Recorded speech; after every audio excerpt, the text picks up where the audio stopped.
Hey, good morning, all. Welcome to the Common Good Podcast. It's Wednesday, July 14th. And, Wednesdays, our conversations follow along a faith path as we talk about what kind of religious, faith, spiritual expressions can be about the common good. We have a regular set of hosts here. I'm Doug Padgett in Minneapolis. We'd love to know where you're coming from. I'll introduce you to Dominique in a moment here. Some of you know him well.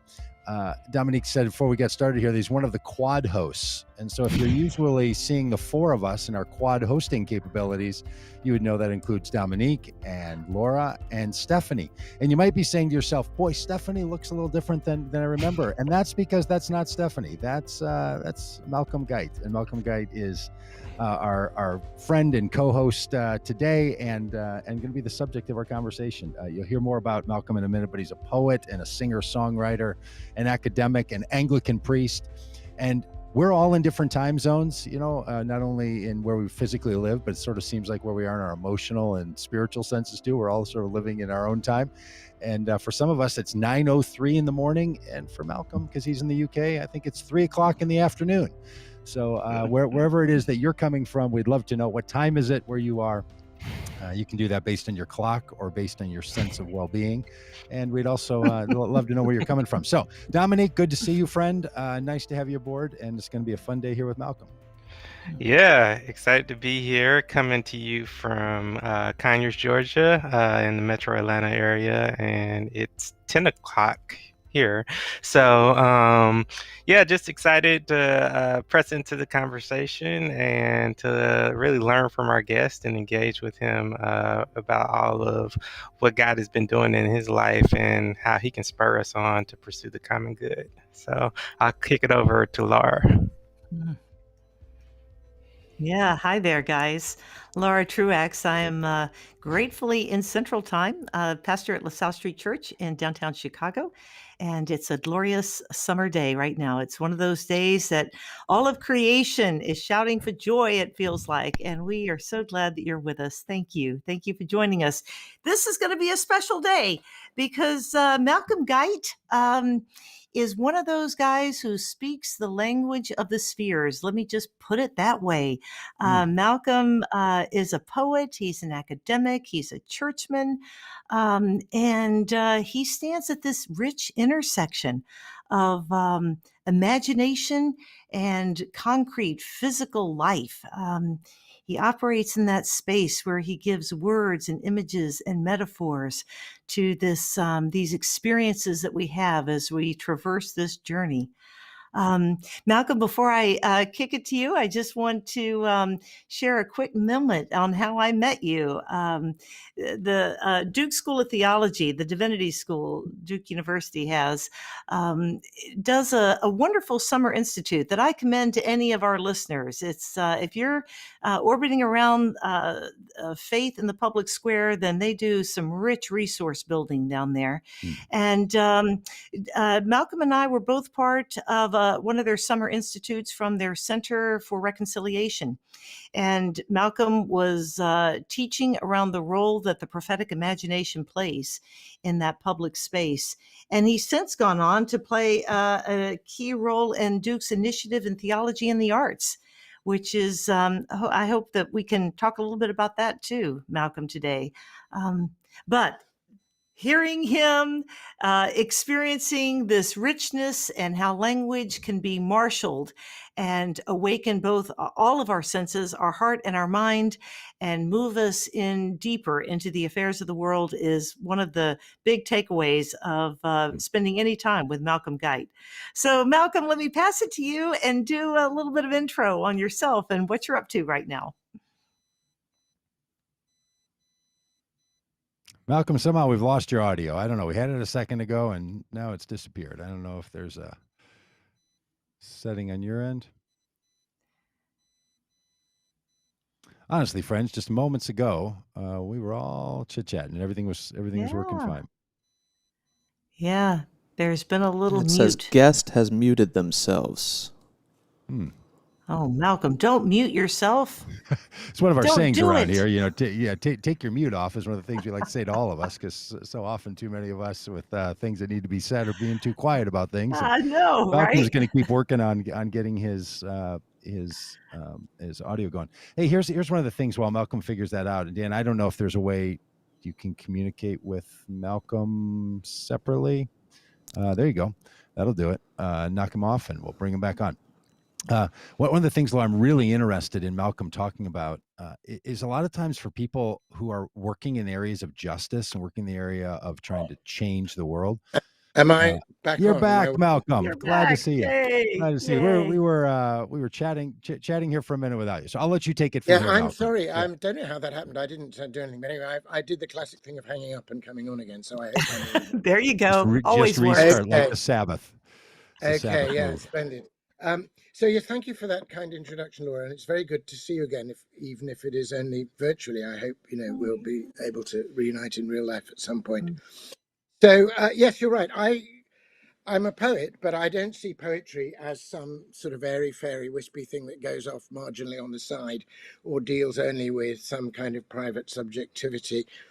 I see poetry as a way of seeing things more clearly and sometimes anticipating or seeing in vision some of the things that we need to woo and bring into reality. I mean, there's a very fine account of poetry, a very early one, a great account of what poetry is in one of Shakespeare's early plays, in A Midsummer Night's Dream, where he says, it's a great way of thinking about what poetry is and what it does.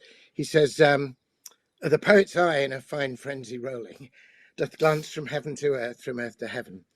And as imagination bodies forth the form of things unknown, the poet's pen turns them to shapes and gives to airy nothing a local habitation and a name.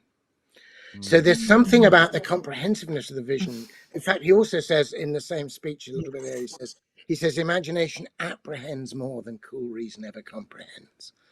If it would but apprehend some joy, comprehend some bring of the joy. So there's the vision. It goes heaven to earth, earth to heaven, the invisible and the visible. It's all in there.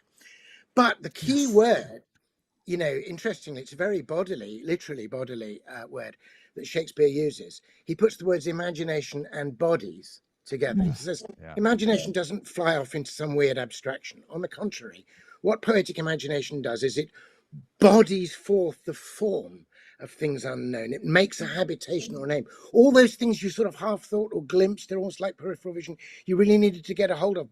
The poet finds a form or a shape or a body or an image or a symbol, and you see that, and then suddenly you can get it, and you can come in and meet it, and it can motivate you into action. Another thing that another poet later said was, Coleridge said, that poetry is to awaken the mind's attention, to remove the film of familiarity we've put over the world, and help us to see its freshness. So I think poetry is about truth-telling and clarity and embodying. It's not about a flight from reality. Amen. Man, as soon as you started saying that, I was thinking of the prologue, of course, to John's Gospel, right? Well, I'm glad you were, because that, in Yes. fact, brilliant, Laura, because I actually think that that Shakespeare is riffing on the prologue to John's Gospel. Really? Yes. So where he tell goes, us it. Tell us the prologue, particularly when he Malcolm. goes heaven, earth, heaven, invisible, visible, and then local habitation and name. Because if you think about it, if you think about the prologue to John's Gospel, it starts in this very philosophical mode, which like you're reading it and you're thinking, well, this must be profound. The trouble is I just can't see it. Remember, it begins, in the beginning was the Word, and the Word was with God, and the Word was God, and the same was with God in the beginning. Through him all things were made without. And you're going, yeah. You almost had me there. And then suddenly 14 lines later, you get this revolutionary thing. And the Word was made flesh and dwelt among us. And we beheld his glory. We saw it. Glory as of the only begotten of the Father, full of grace and truth. Those two beautiful things that have been split up in our world, brought together again, grace and truth. And in fact, you could see it, the very first question, the beginning of John is a sort of riff on the beginning of Genesis. And in Genesis, of course, we're hiding from God, and God's first question to humanity in Genesis is, where are you? I was hiding behind this fig leaf, But the first question from humanity to God, in the person of Jesus, in John, is Magister ubi habitat. Where is your habitation, master, where are you staying? Ah. So, and it's about essentially making those connections. It's about making the invisible visible. I'm just going to put Yeah. now. So yeah, that's just a bit of an overview about poetry. Obviously, then that has to be bodied forth into sort of individual poems. But yeah, Hey, so Malcolm, I let wrote me a book. ask you this. It seems like you're doing something really important. And when your audio wasn't working, I was about to set up a question that you already answered there. In the poetic world, in the world of poets and poetry, is this a debate? Like, I know it is in theology. I know that it is in philosophy. Like, how much should this be internal and in our heads and for us alone versus that which is manifest in the world? Is this also something when you're in poetry circles that people are talking about? I think you raised this question of, that it allows the bodies to come forth and to Yeah, embody it. yeah. Is that a debate inside of poetry? Because Well, I think I think there's a bit of a recovery going on. I think it might be fair to say that there was a point, maybe kind of post Eliot or post-war poetry, that poetry did take a slightly odd, fractured internal turn, where it could become just privately confessional and subjective and increasingly obscure, and in that sense relevant only to its writer and one or two other people. yeah, And I think that was a false road, from which I think poetry more widely now, particularly with the recovery of performance poetry, spoken word poetry, which is very much out in the streets and has its own audience. That's been part of it. Actually, it was predicted and analyzed very brilliantly by the American poet Stephen Spender in one of his essays. In the 50s, he said the traditional image of the poet has always been, the bird, the nightingale or the eagle, and the bird that sings within the tree, but then spreads its wings and has, as it were, the whole world as its purview and gives you that other perspective. But he said in modern poetry, in some modern poetry at least, particularly in the kind of confessional, psychologized sort of poetry of the 50s and later 60s, that it's almost as though the bird is in a cage suddenly. And this is true of a lot of writing. But he said a very telling thing. He said, for that, the bars of the cage are made of mirror facing inwards, and all that the poet is allowed to see or sing about are fragmented images of the self. And he said we have to get away from that. We have to get away from that self-referential circle and open the cage and deal with the public realm and public truth. And I think there is a beginning of a bit of a turn from that. So even poets that cut their teeth on that intense confessional poetry of the kind that Lowell and Robert Lowell and say Sylvia Plath, then when they were faced with acute crisis in their own community, actually found a way out, and without ceasing to write resonant, mystical, image-laden poetry, nevertheless spoke into it. I mean, the classic example of that in our own islands, it would be Seamus Heaney in Northern Ireland. I mean, a poet of the very first order, and a Nobel Prize winner and so on, who began to find a voice that spoke into the troubles. And although he was one, he was a Catholic within the enclave, if you like, of Catholics within Northern Ireland, as he put in one poem, besieged within the siege. Yet he also spoke of himself as somebody who was feeling every wind that blows. And indeed, his poetry was valued by both sides and became itself part of the peace process. So that in the end, when the Good Friday Agreement was signed, and President Clinton at that time went over for part of that, he was quoting Seamus Heaney's poetry, that time when hope and history rhyme. So Heaney, as an example, Czesław Milosz in the Polish-American poet, whose poetry had a massive effect on what was going on in his own country and was kind of sustaining Solidarność and all of this, Oh boy, that internet connection's a challenge, isn't it? Yeah, it looks Yeah, like go we ahead. We'll lost just Malcolm for a keep minute. going. Maybe Dang. he'll pop back in and catch up. Y- You know, I love where he's going with this, though. That poetry and the arts, I yes, there you Yeah. are. Hey, I hey, don't know what it is. I'm must be some technical glitch somewhere, which is causing me rather like a Harry Potter character to apparate and disapparate. You know. well, can You're I just right step in on. with You're a? just right on brand there, Malcolm. You're right Yeah, on brand. Yeah. Get that pipe Yeah. out. You spend yeah. your whole time trying to be Gandalf, and you wind up as Hagrid. It's Yeah. Well, let me just pop in with a question real quick on this, Malcolm, because I think where you're going, that intersection of the poetic imagination into the public space, right, and um, how poetry particularly can inform the events on the street. I mean, the Mm, events of how we give meaning and structure to yeah, this engagement we have in the affairs of the day, right? yeah, That's where you're going with Seamus Heaney. Talk yeah, a little bit about that in your own latest work, right? You've got a yeah. new book that came out. Wasn't it just a few months ago that Yeah, it was. David's Yeah, Crown came out? And talk yeah. about that a little bit. And of course, just briefly to link back to Heaney, it did make a difference in the public sphere, but it was not the same as direct political rhetoric or Yes, sloganizing. right, It right. was lifting these things to another sphere. It's trying to give a more permanent expression. And often Heaney's poetry, written out of the troubles there, could then speak into other places of division. So it wasn't, time limited. But I Hmm. certainly found that this was the case. My most recent project, the book you referred to, is called David's Crown. And it's a cycle of 150 15-line poems written in response to the 150 Psalms in the Book of Psalms, that extraordinary collection of powerful poetry right at the heart of the Bible. And as an Anglican priest, it's part of my gig, as it were, that I recite the Psalms daily. It's like a lectionary. You go through it, and I have to say, if you're going through them every day, I confess that sometimes it does get a bit routine, and they sort of, they trip off the tongue, and you're not necessarily giving your full. It's like, did I just say that? And but I found that when we were all in the first severe lockdown, as the full enormity of the COVID crisis began to dawn on us, and we were seeing terrible queues of ambulances and the death toll rising, and we couldn't go anywhere apart from our allowed 1 hour of exercise every day, walking outside.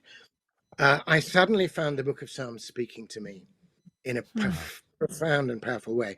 The cries of anguish, and the lament, but also the astonishing consolations of nature, the sheer beauty of it, the way after the storm you could look up at the stars and say, there is an order, there is a beauty, there is a clarity, there is hope. The heavens Hmm. declare the glory of the Lord, and the firmament showeth forth his handiwork. And I began to discern a kind of interest in the connections and a sense of the journey of the whole Psalter, going down, as it were, to the nadir of Psalm 88, which has no consolation, no yet, no nevertheless. It's Hmm. just sheer. But the way it ascends, and then in the end, you finish with this great doxology of the last Psalms. So I began to write a series of poems. I write in iambic pentameter, which is a 5-stress meter, but it has 10 syllables. And so each of my poems was 15 of these lines, making 150 syllables, so which they're each like a little epitome of the Psalter. And there are various other sort of things to do with the technique of it, was relating to the Psalms. But that within that discipline, I was then able to express things.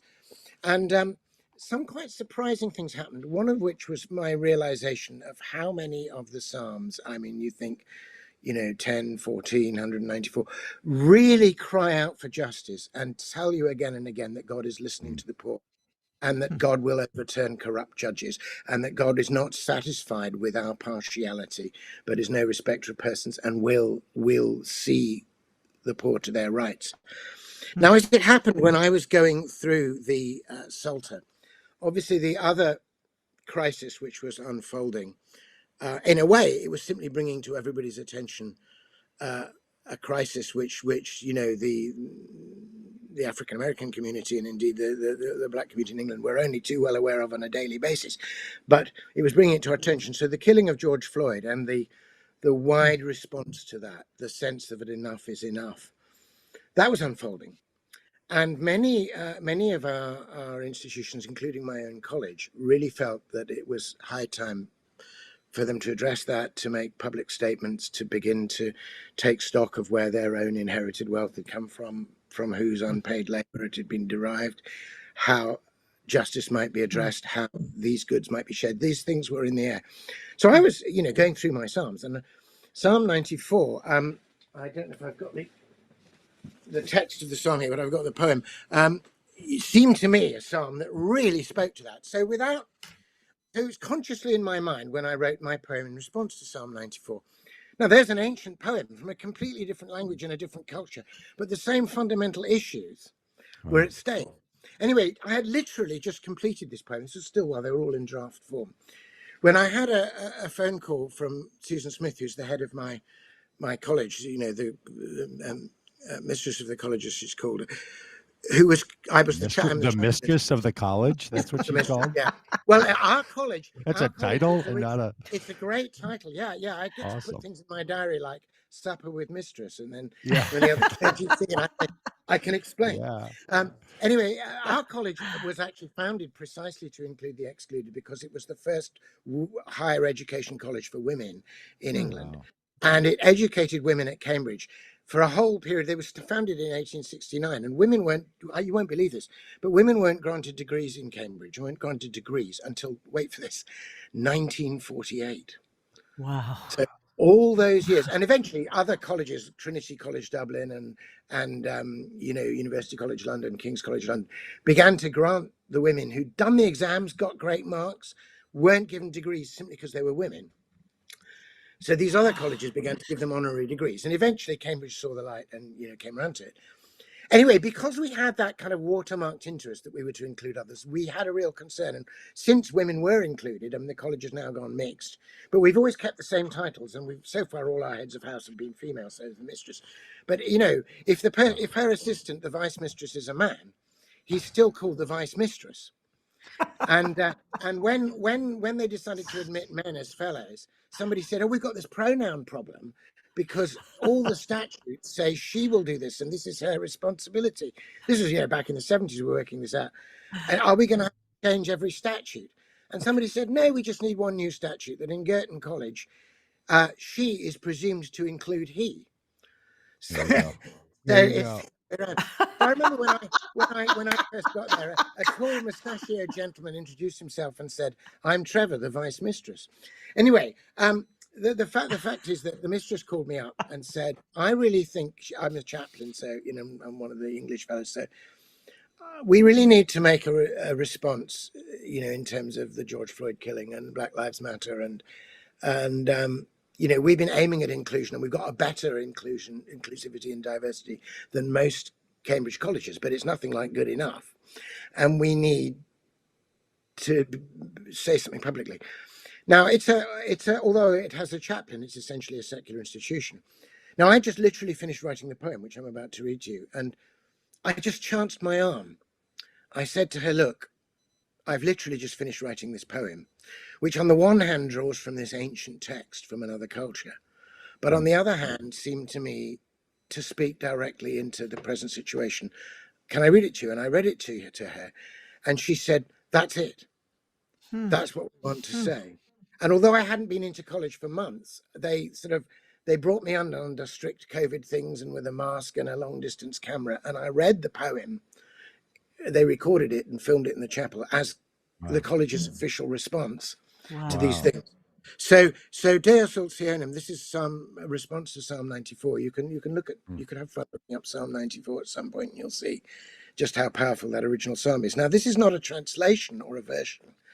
This is a personal, poetic, if you like, prayerful response. So, my Saviour stands and keeps my soul serene, but also sends me back into the world to speak his word and challenge the obscene injustices we take for granted, sold as we are on systems that preserve our privilege and barter truth for gold, putting our souls to silence. Oh, we reserve our judgment, but the psalmist makes it clear justice is coming for God's poor. We serve him best if we can also serve them here. Rise up and take their part against the proud. Deliver them from harassment and fear. We have been pietistic, quiet, cowed. But we must come out publicly and cry for equal rights and justice. Cry out loud. Wow. Malcolm, that's so perfectly poetic and powerful. Can you talk a little bit about how that came together for you when you wrote that response? Was the beginning of it already there? Was it that end that you started with? How did that come Right. into Well, shape? that rather opens up a little thing about the structure of the whole. It's the poems can be read as I've just read you that one as individual poems, but they're also a sequence. They're almost like one long poem, Wow. and they are what is called a corona. Now, for obvious reasons, I chose this particular poetic form. A corona, as you may know, is the Latin word for crown. Hence we get the word coronation has the word corona inside it, and that, of course, the virus is so called because of the sort of crown-like spikes. Yeah. Anyway, it's also a form of poetic sequence. John Donne wrote a famous one called La Corona of 7 sonnets, and in that sequence, the last line of the first poem is the first line of the second poem, and the last line of the second poem is the first line of the third, and then the last line of the final poem is the first line of the whole sequence. So it literally makes a crown or coronet. So my opening was given by what I'd been reflecting on in Psalm 93, and some of the power of the poetry comes from those transitions, but I didn't know where the poem was going. But obviously, in order to the landing point, if you like, at the end of one poem is always the springboard for the next poem. Interesting. So I was also reading Psalm 95, and which is a great psalm of joy and triumph that God's justice not only is coming, but we can live from that justice now. Psalm 93, where I'd started, there's my Savior stands and keeps my soul serene, which is the end of Psalm 93, is a psalm saying, whatever happens around me, there is something in here to keep me solid and secure. But Psalm 94, which is the poem I've just got the text of the psalm here for you. Where I was coming from, what I would do is I would read the two psalms, in this case 94 and 95, because I knew I was going to land on the 95 one. I would read on them and meditate on them, and then go for my walk, my allowed hour, and reflect on what they were doing to me. And then I would come back and write the poem. So Psalm 94, calls on God. Basically, it's kind of almost, if I can put this in very colloquial language, because the Psalms are very daring. They're very daring in the way they speak to God. They don't come creeping along, I mean, basically, Psalm 94 is a desperate people telling God to get off his backside and do something. They're saying, verse 2, arise, thou judge of the world, and reward the proud after the deserving. Lord, how long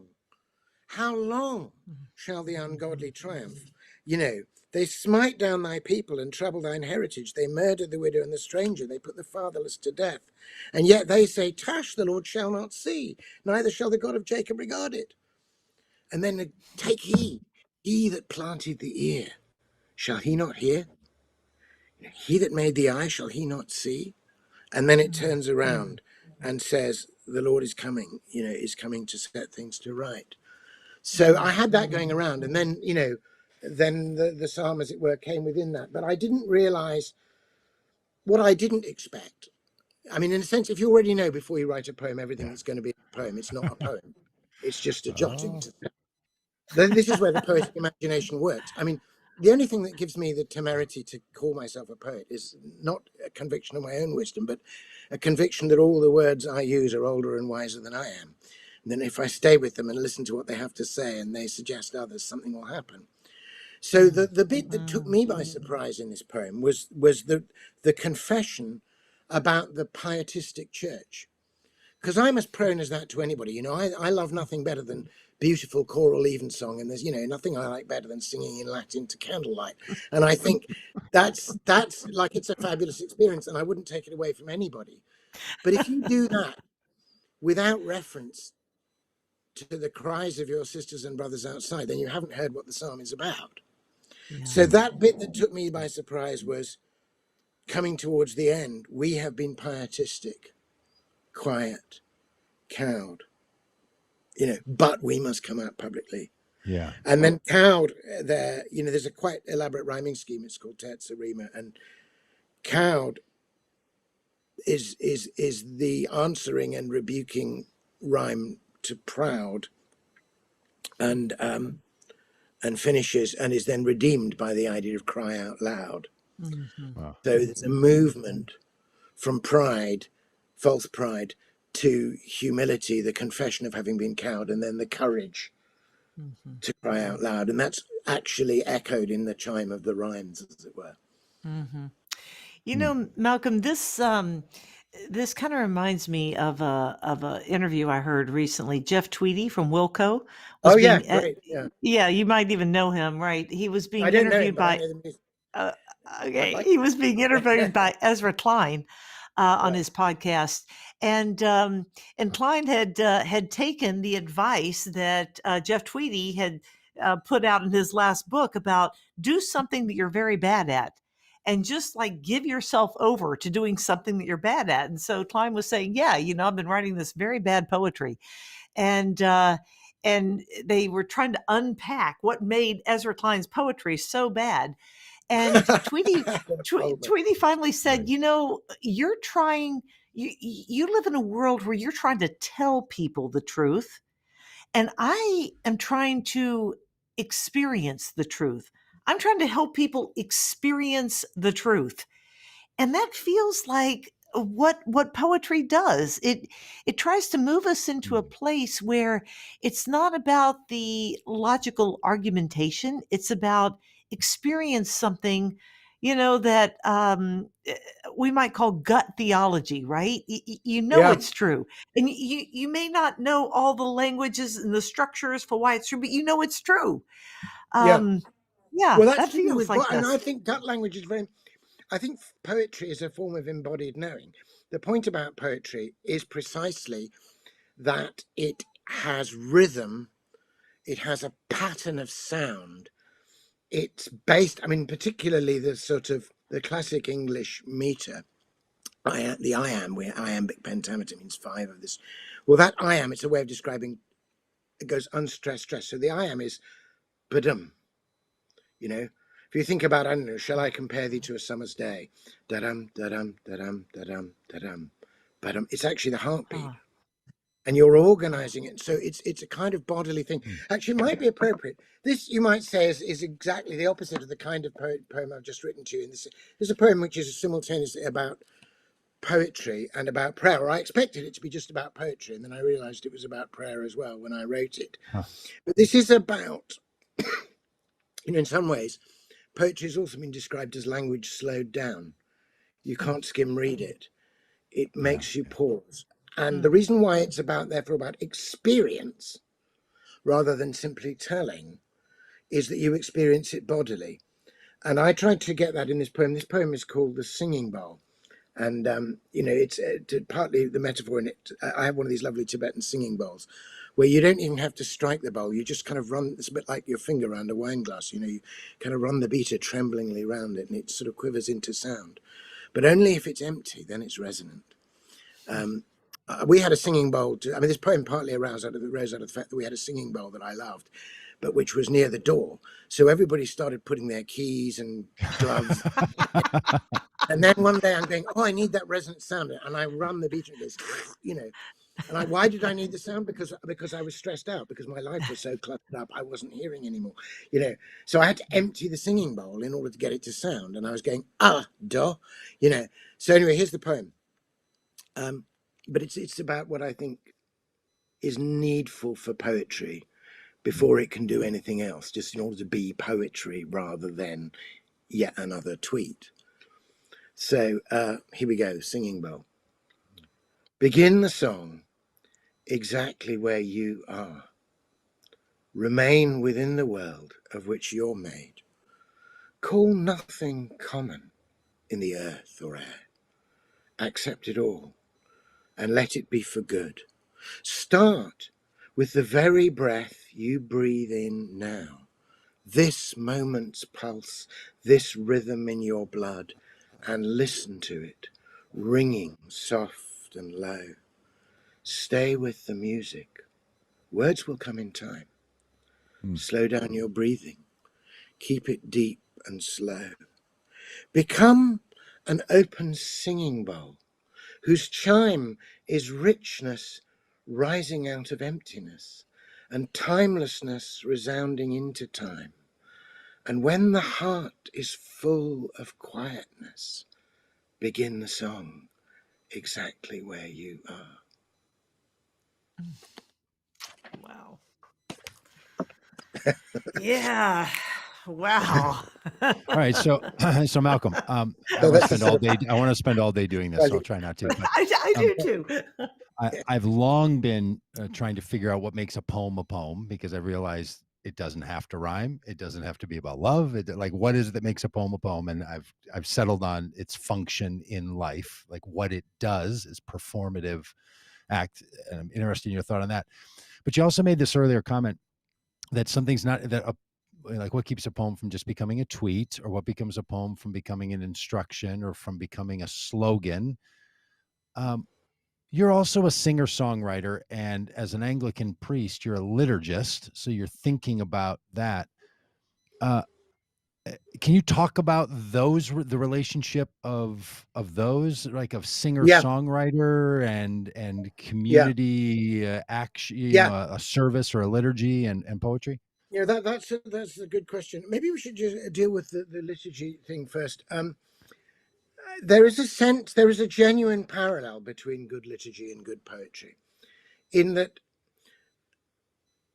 a poem is a made thing. It's a pattern of words which you're invited to enter into, and which, if it's a good poem, takes you on a transformative journey, and you have been furthered in some way.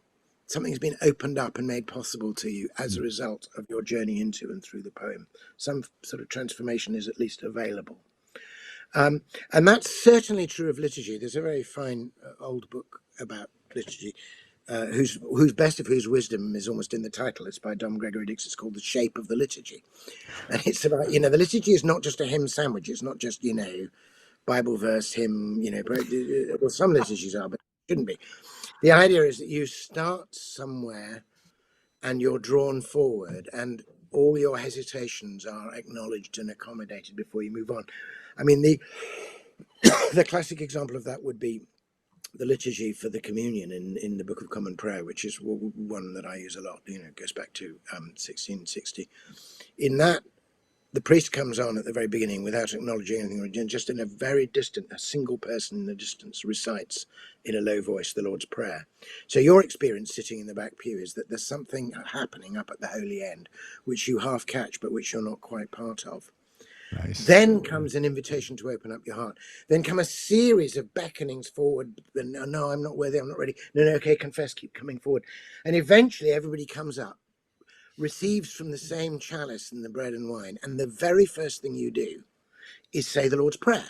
Now, some people would have said, look, haven't we already had that? But that's the whole point. You've moved from these scattered people who can't quite say this to being one people saying it all together, having heard it previously at a distance. There's a journey. So when I was first ordained, I had begun to write poetry. I was still really honing the craft, but I wanted to be a poet. But I then saw I had this strong vocation to be a priest. And at first, actually for the first 7 years after my ordination, I didn't write any poetry. And that wasn't some sort of weird vow or commandment of obedience like happened to poor Jeremy Hopkins, where his superior told him. Right.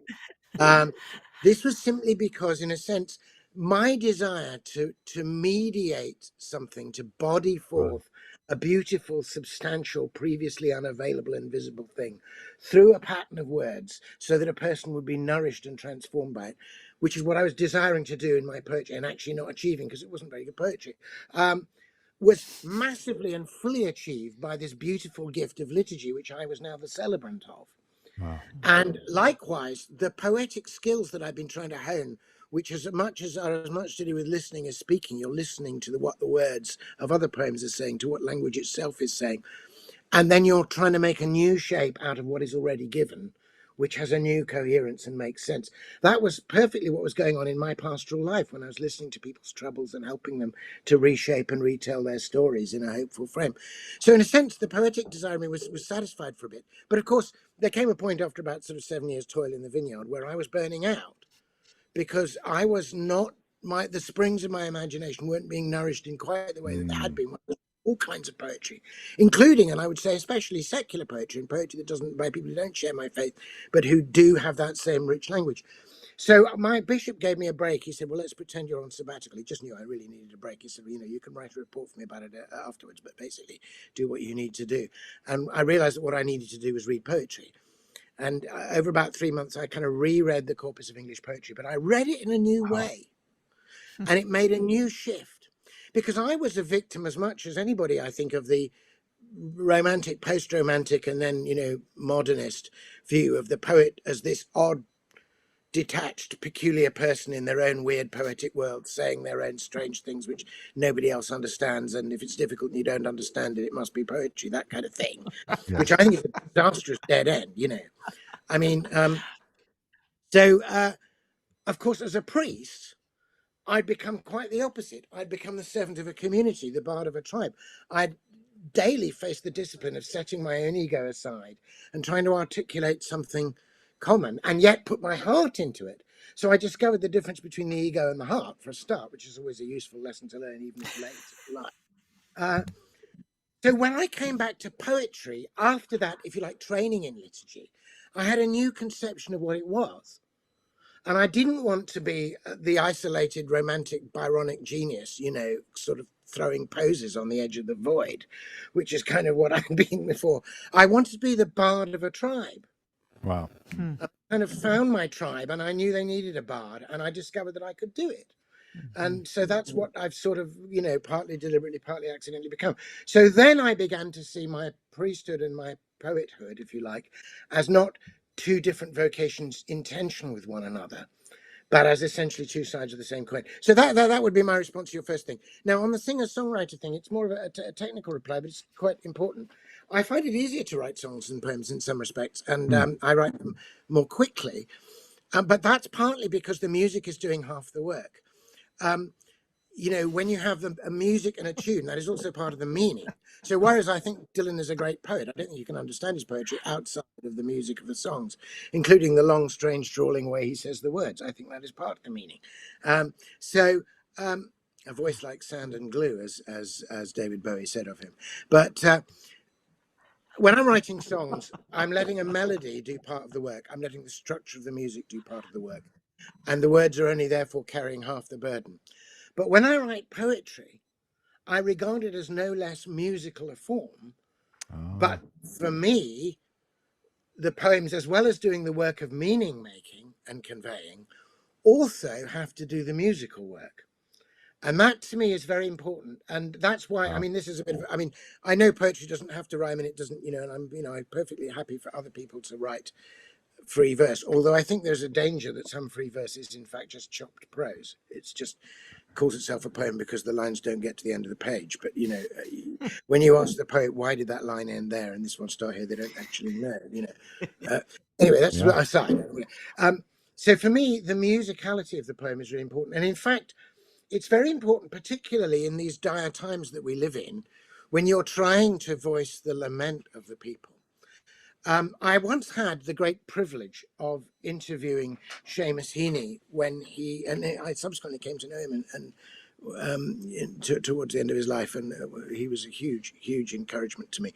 But anyway, he was awarded back in the early 2000s, 2001 or two. He was awarded the Wilfred Owen Memorial Prize, which since he'd already got the Nobel Prize, you might say it's no big deal, but he cared about it. Because Wilfred Owen, of course, was the great poet of the First World War, a Shropshire man, and it was a Shropshire Association that had this prize. And by giving it to Heaney, they were essentially saying you are a war poet, and I think he was recognising that as well. But so he and I started our conversation about Wilfred Owen, and we were just enjoying Wilfred Owen together.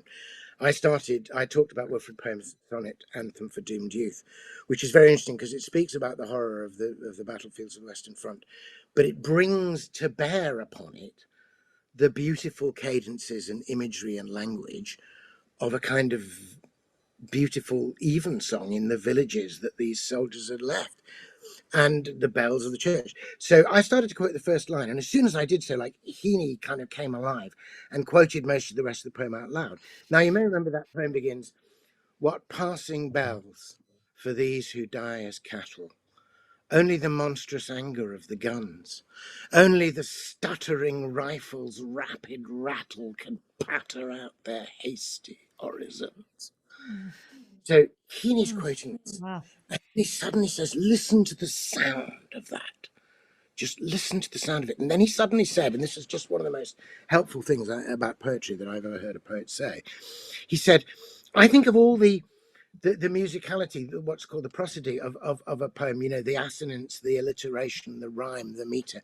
He said, I think it's a bit like the sort of joists underneath a floor that give the floor its structure and buoyancy, particularly if it's a dance floor, a little bit of spring. And they're necessary, otherwise the planks of the floor would sag or crack.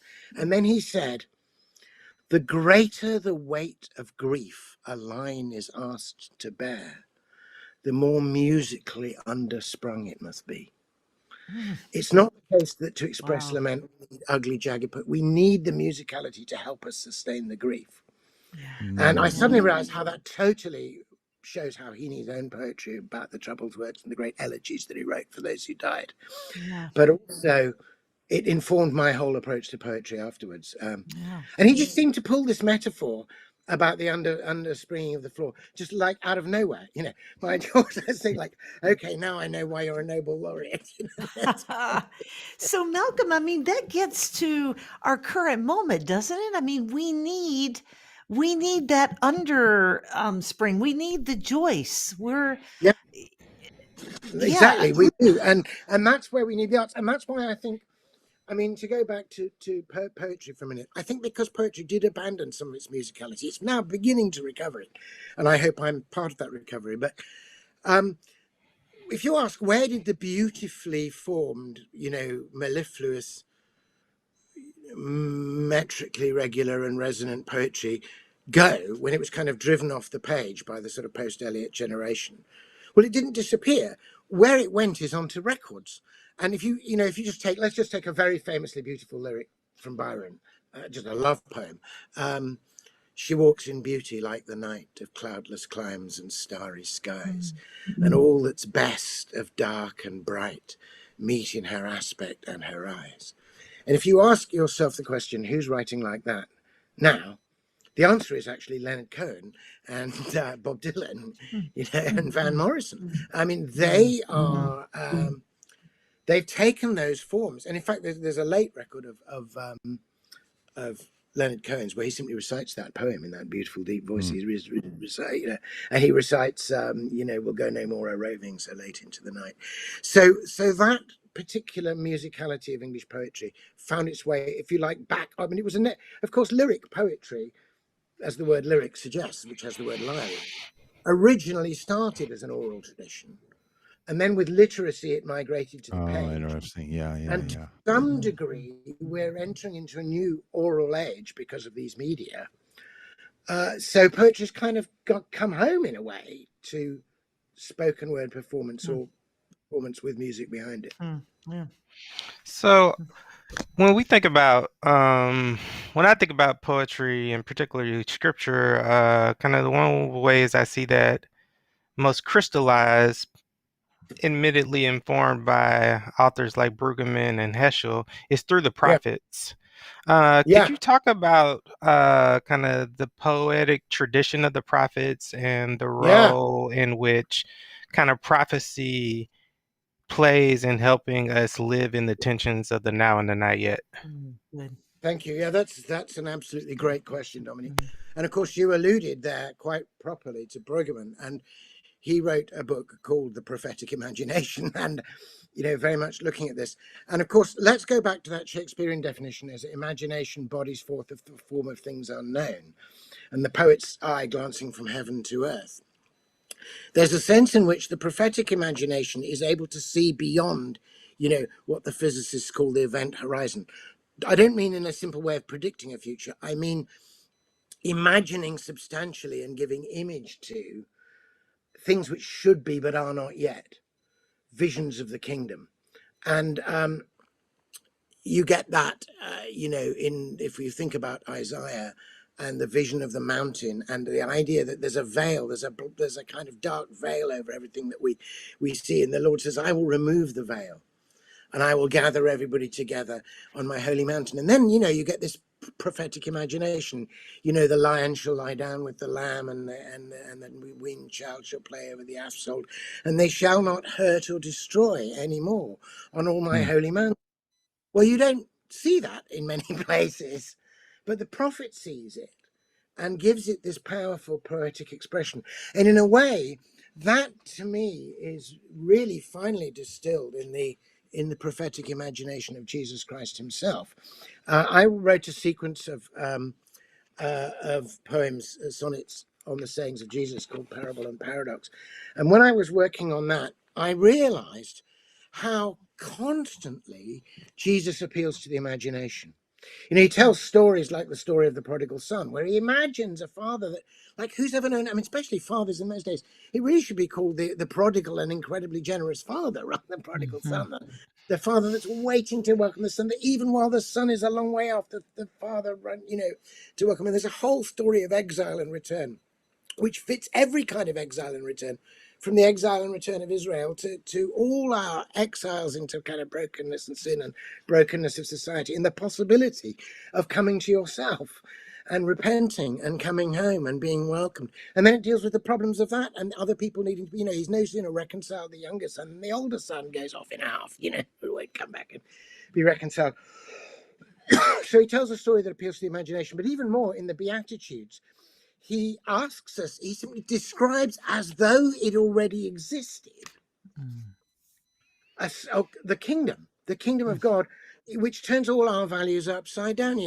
Blessed are the poor, blessed are the meek, for they shall inherit the earth. Well, it's blindingly obvious at the moment that the meek don't inherit the earth, precisely because they're the meek, and the covetous and proud have elbowed them aside and grabbed it. Blessed are the merciful, they shall be mercy. Blessed are the peacemakers. Right now, the peacemakers are the people who are spat on by both sides because they stand on the holy ground in the middle, But Jesus doesn't say, well, maybe one day if the time are right. He announces it as a fact that the blessing is in a sense already there. He gets you to see it. And he's constantly treating people as though they'd already achieved what it is open to them to achieve, as though they were already forgiven. I'm wondering actually just if there's a couple of poems from that sequence that might make this clearer in some ways than the let me read you the poem on the Beatitudes that I wrote, because I think that is very much about the prophetic imagination. And then maybe just for fun, a poem called Imagine, with a kind of a nod in the direction of a certain song. So here's my poem on the Beatitudes. You remember the Beatitudes that, blessed are the poor, theirs is the kingdom of heaven. Blessed are those that mourn, they will be comforted. Blessed are the meek, they shall inherit the earth. Blessed are they which do hunger and thirst after righteousness, they shall be satisfied. And then, of course, you remember that's all framed in the discourse with Jesus putting this really interesting image of a lantern set on a hill. That's what the prophetic imagination is. It allows you to see things currently in the dark. And he says, don't keep the lantern under a bushel. To be honest, I think a lot of confessional, privatized, subjective post-war poetry has just taken the lantern of poetry and shoved it under the bushel of the fractured ego of the tortured poet, rather than actually, letting it shine out there. So anyway, here's my take on this. Amazingly, this poem was picked up in a shop in Oxford by a Chinese Christian who was deeply moved by it as it happened, and created an entire set of translation of these poems into Chinese, which was called Lantern, Lightning, Darkness, which was then banned and then sort of repackaged, as it were, and is out there. But anyway, so here's the poem, Beatitudes. I bless you who have spelt your blessings out and set this lovely lantern on a hill, lightening darkness and dispelling doubt, by lifting for a little while the veil. For longing is the veil of satisfaction, and grief the veil of future happiness. I glimpse beneath the veil of persecution the coming kingdom's overflowing bliss. Oh, make me pure of heart, and help me see amongst the shadows and amidst the morning the promised comforter, alive and free, the kingdom coming and the sun returning, that even in this pre-dawn dark I might at once reveal and revel in your light. So that sense of the pre-dawn dark and the revelation. Yeah. Anyway, Yeah. the other one I felt was just that he does appeal to the imagination all the time. So I wrote a poem called Imagine, which was my riff on each of the poems in this sequence is a riff on a particular saying of Jesus.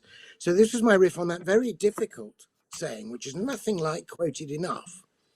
And it could be do with being really learned by some of the most judgmental finger-pointing churches that seem to do nothing but select other people for blame, not realizing, of course, that when you point the finger at somebody, you're always pointing three fingers back at yourself. Anyway, Jesus says, you remember in Luke 6:37, judge not and ye shall not be judged, condemn not and ye shall not be condemned, forgive and ye shall be forgiven. So this is my poem. It's called Imagine, with obviously a nod to a certain song. And it's also got a little nod to a poem of Yeats.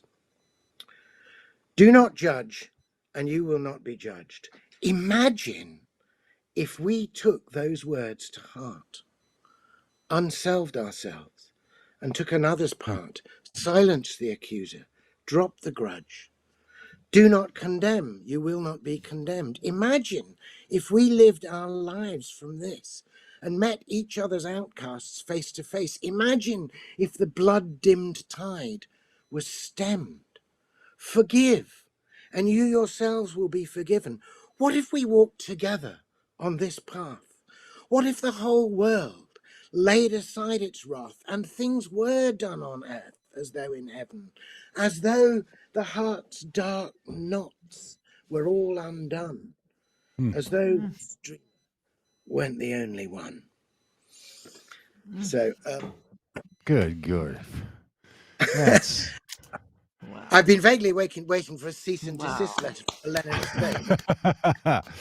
estate. Malcolm, this has been such a treat. Anyway, so that so was all provoked by Dominique's question. Thank you.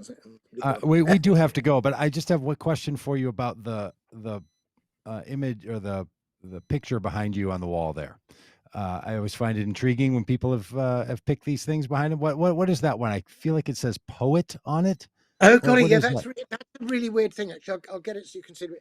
There's a bit of a story about that. So, I was in Edinburgh. Oh, it's much bigger than at the I Edinburgh thought. Festival That's a at the big time. house here. Somebody did a whole kind of dance and choreography sequence based on my sonnets about the Stations of the Cross. So I was up in Edinburgh, and I had a bit of a break, and I was walking along, and I saw this. I'll just show you the picture. So I saw this this graffito saying "poet," just literally. I don't know if I can get this in the screen. I have to put the other way down. Yeah. It's great. Literally on a piece of street furniture, right? And I did that thing that you're never supposed to do because I just liked it so much. I literally handed my phone to a passing stranger and said, could you take a photo of this? And fortunately, they didn't run away with the phone, and they just took the phone. So I put it, I don't know, I put it on my Facebook or something without really thinking about it. But there was a painter I know in Canada, an excellent painter called Fay Hall, who saw it and decided to do a painting based on it. That's great. And so I kind of have it on the wall to remind myself of what I'm supposed to do. But also, the point about it, of course, is that the word poet was there long before I rocked up on the scene. Yes. And will be there long afterwards. And it happened, when I examined it more closely, that piece of street furniture is actually the junction box for the telephone network. And presumably, so it's actually a bunch of wire underneath the green box. There's a bunch of wires joined together to ensure communication in a community.